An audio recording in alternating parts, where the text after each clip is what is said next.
અમદાવાદના વેજલપુર વિસ્તારમાં કેન્દ્રીય ગૃહમંત્રી અમિત શાહની સભા બાદ કોંગ્રેસના ઉમેદવાર સોનલ પટેલની પણ સભાનું આયોજન કરવામાં આવ્યું, જેમાં મોટી સંખ્યામાં લોકો ઉપસ્થિત રહ્યા હતા। કોંગ્રેસ નેતા અને આપના નેતા પણ હાજર રહ્યા હતા।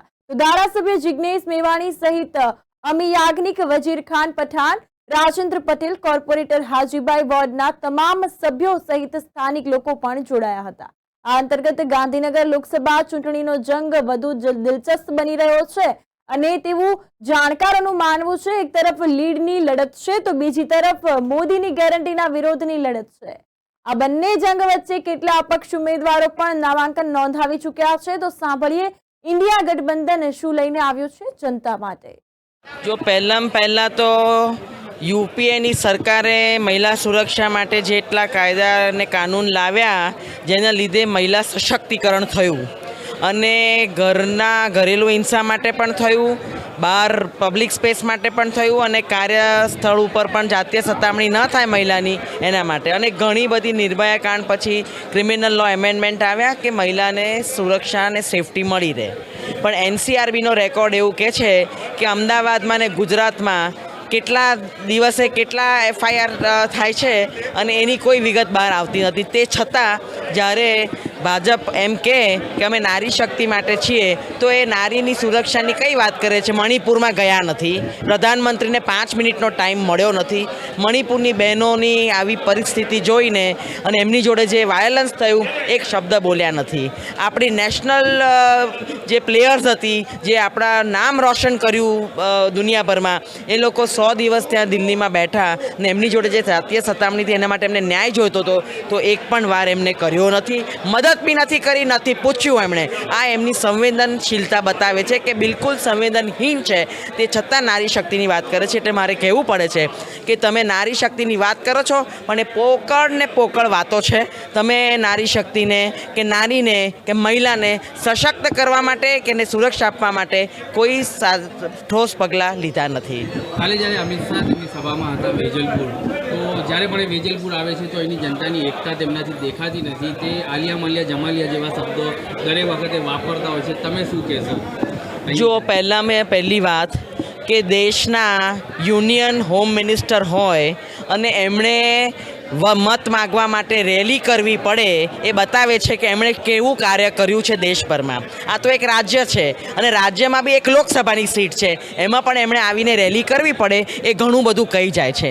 બીજું કે ભાષાની વાત કરીએ તો તમે જોઈ રહ્યા છો કે કયો ભાષા પ્રયોગ પ્રધાનમંત્રી પણ કરે છે અને હોમ મિનિસ્ટર પણ કરે છે। આવી ભાષા એક મંજાયેલા રાજનેતા હોય તો ન હોય અને એટલા માટે એમની ભાષાના પ્રયોગ ઉપર મારે કોઈ કમેન્ટ કરવી નથી।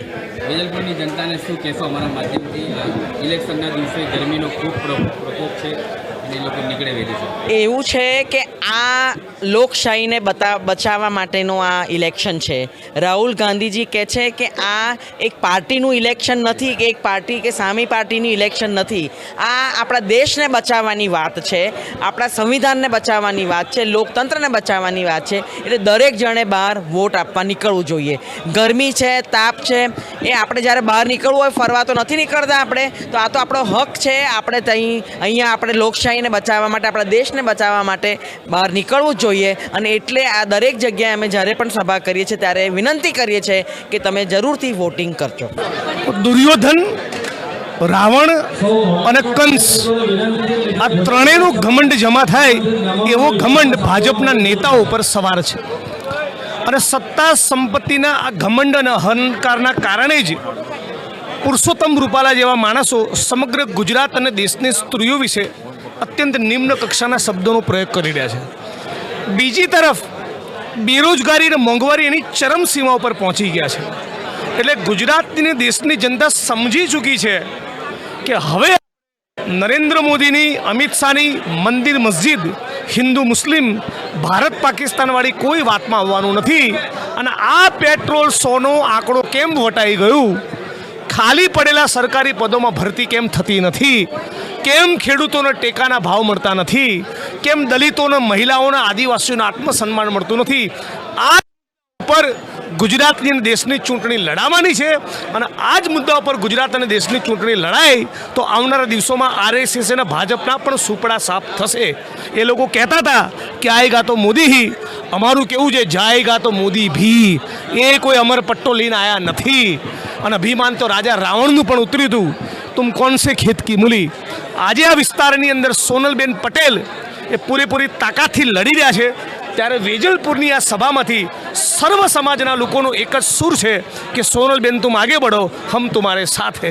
સોનલબેનનો ગુલાલ ઉડે એના માટે ઇન્ડિયા અલાયન્સ, કોંગ્રેસ પાર્ટી અને અમે બધા શક્ય તમામ પ્રયત્નો કરવાના છીએ.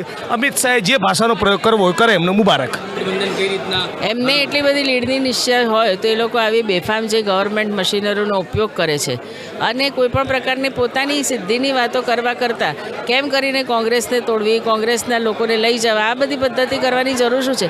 ક્યાં ગયા એમના પેજ વર્કર? કેમ એમણે પોલીસનો સાથ લેવો પડે છે? એમના પેજ વર્કર કેમ એ લોકોની વાત નથી કરતા? ક્યાં પ્રચારમાં ઉતરેલા દેખાય છે એમના પેજ વર્કરો? એટલે આમાં ક્યાં એમની વાત પાકી છે? આ તો એક પ્રકારનો જુમલો જ છે જેને માટે એ લોકો જાણીતા છે કરવા માટે. આ વિધાનસભાનું ઇલેક્શન નથી, આ લોકસભાનું ઇલેક્શન છે. આમાં 7 વિધાનસભાઓ ગાંધીનગર લોકસભામાં આવે છે અને બીજી 6 વિધાનસભા કરતાં વેજલપુર વિધાનસભા કંઈક અલગ છે. આમાં માઇનોરિટી અને હિન્દુઓના વોટ બધાના સારી એવી સંખ્યામાં છે એટલે કાયમ વેજલપુરમાંથી કોંગ્રેસને વોટ વધારે મળે છે અને આવનારી લોકસભામાં બી ઇન્ડિયા ગઠબંધન છે, આપના સાથી મિત્રો છે, એ પણ સોનલબેન પટેલને મદદ કરી રહ્યા છે અને વધુમાં વધુ મત સોનલબેનને મળે એવી એમને ખાતરી આપીએ છીએ અમે અને વેજલપુર વિધાનસભામાંથી વધુમાં વધુ મત મળશે એવો અમને ભરોસો છે. આજના દિવસોમાં જે મતદારોએ તમને વોટ આપ્યા તેમનો કઈ રીતના આભાર વ્યક્ત કરશો અને લોકસભા માટે કેવી અપીલ કરશો? હું વેજલપુર વિધાનસભા આ વખતે પહેલીવાર લડ્યો અને હું દરેક વિસ્તારમાં ગયો છું. લોકો ખૂબ ઉત્સાહથી મને ખૂબ વોટ આપ્યા છે, એમનો હું ખૂબ આભાર માનું છું અને આવનારી આ લોકસભાની ઇલેક્શનમાં એ સોનલબેનને જેમ મને પણ પ્રેમ આપ્યો, એમના આશીર્વાદ આપ્યા, એમ સોનલબેનને પણ એ આપે એવી આશા રાખું છું. નમસ્કાર, ન્યૂઝ ફોર ઇન્ડિયામાં સ્વાગત છે આપનું. અમદાવાદ અને ગુજરાતની વાત જો કરીએ તો લોકસભાના ઇલેક્શનોની તૈયારીઓ સંપૂર્ણ ચાલુ થઈ ચૂકી છે. કાલે લોકસભાના ઇલેક્શનની વાત કરીએ તો વેજલપુર વિધાનસભા ક્ષેત્રમાં દેશના ગૃહમંત્રી અમિત શાહની જનસભા યોજવામાં આવી. તો આજે સોનલબેન પટેલ જે ઇન્ડી ગઠબંધનથી લડી રહ્યા છે તેમની પણ અહીંયા જે વેજલપુરમાં જીવરાજ પાર્ક ખાતે સભા યોજવામાં આવી. જિગ્નેશ મેવાણી જેવા તમામ જો કોંગ્રેસ નેતાઓની વાત કરીએ તો અહીંયા હાજર રહ્યા હતા અને સત્તા પક્ષ ઉપર આકરા પ્રહારો કરી અને જનતાને વોટ કરવાની અપીલ કરી હતી ને કેમ જે છે જનતા હવે આ વખતે કોંગ્રેસને મત આપે, ઇન્ડી ગઠબંધનનો સાથ આપે તેને લઈને ચર્ચાઓ થઈ. મોટી સંખ્યામાં લોકો અહીંયા હાજર રહ્યા અને હવે આવનારા દિવસોમાં જે નક્કી કરી શકાશે કે ઇન્ડી ગઠબંધનને કઈ રીતના માત મળશે. મોદીની ગેરંટીની સામે સોનલબેને પણ અહીંની આવામને, અહીંની જનતાને જે છે ગેરંટી કાર્ડ વહેંચ્યા છે. તો હવે જોઈશું કે ગેરંટી કાર્ડમાં શું વચનો આપ્યા છે અને આવનાર દિવસો નક્કી કરશે કે એ વચનોની અંદર ઇન્ડી ગઠબંધન કેટલું સક્ષમ કાર્યરત થશે.